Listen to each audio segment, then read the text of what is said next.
ഒരു ദിവസം ഉമ്മ എടുത്തിട്ട് ഇങ്ങനെ ഞാൻ സംസാരിക്കണമെങ്കിൽ പറഞ്ഞു, ഉമ്മ നിങ്ങളുടെ കുട്ടികളിൽ ഏറ്റവും ഇഷ്ടങ്ങൾക്ക് ആരോടാണെന്ന്. ഉമ്മാക്ക് ആ ചോദ്യം എത്ര ഇഷ്ടപ്പെട്ടില്ല. ഉമ്മ പറഞ്ഞു പൊയ്ക്കച്ച അവിടെ നിന്നിട്ടാ ഇനി നല്ല അടി കിട്ടും. ഞാൻ വീണ്ടും ചോദിക്കാനൊന്നും നിന്നില്ല, ഞാൻ അവിടെ നിന്ന് പോയി. പിന്നെ ഞാൻ ഡൈനിങ് ടേബിളിൽ ഇരുന്നിട്ട് ഇങ്ങനെ ഫോണുമ്പോൾ കളിക്കുന്ന സമയത്ത് ഉമ്മ വന്നിട്ട് ഇങ്ങനെ മുടിയിലൂടെയൊക്കെ തലോടിയിട്ട് പറയണേ, എൻ്റെ കുട്ടി ഒരു പെണ്ണൊക്കെ കെട്ടി ഒരു പെരയൊക്കെ കയറ്റിയിട്ട് ആ പെരയും കുട്ടിയൊക്കെ കണ്ടിട്ട് മരിച്ചാനാണ് എനിക്ക് പൂതിയെന്ന്. ഞാൻ സത്യത്തിൽ നല്ല സങ്കടപ്പെട്ടു. കാരണം ഉമ്മാൻ്റെ ആഗ്രഹങ്ങളൊന്നും പറയണില്ല. ഉമ്മ എപ്പോഴും ആഗ്രഹിക്കുന്നത്, സ്വപ്നം കാണുന്നത് ഞങ്ങളുടെ ആഗ്രഹങ്ങളും അതുപോലെ ഞങ്ങളുടെ സന്തോഷങ്ങളൊക്കെ നടപ്പിലാക്കാനാണ്. എൻ്റെ പ്രിയപ്പെട്ടവർ എവിടെ വായിച്ചിട്ടുണ്ട്, മക്കൾക്ക് വേണ്ടി 25 വർഷം കഷ്ടപ്പെട്ടാലും മാതാപിതാക്കൾക്ക് ഒരു പരിഭവമില്ല, പരാതിയുമില്ല.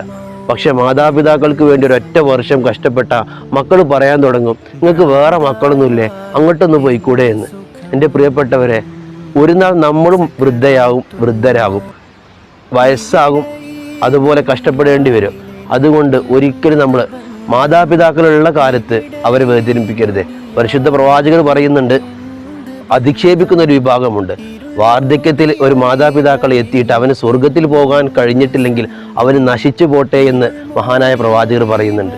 യുദ്ധത്തിന് വേണ്ടി അനുമതി ചോദിക്കുന്ന ഒരു സഹാബിയോട് പരിശുദ്ധ പ്രവാചകന് പറയുന്നുണ്ട്, നീ നിന്റെ മാതാവിനെ സംരക്ഷിച്ചാൽ മാത്രം മതി, പരിപാലിച്ചാൽ മാത്രം മതി, നിന്റെ സ്വർഗം അവിടെയാണെന്ന്.